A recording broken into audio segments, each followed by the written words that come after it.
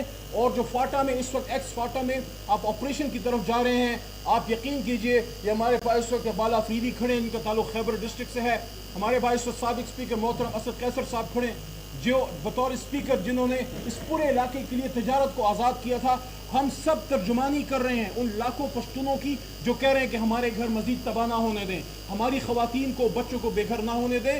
ہم دہشت گردی کے خلاف ہیں, لیکن اس کے لیے وہاں کے مائدین اور صوبائی حکومت کے ساتھ بیٹھ کے کوئی ایسی اسٹریٹجی بنانی ہوگی کہ دہشت گردی کا بھی خاتمہ ہو, لیکن جو فاصلے عوام میں اور اداروں میں پیدا ہو چکے ہیں وہ فاصلے ختم ہو. بہت شکریہ.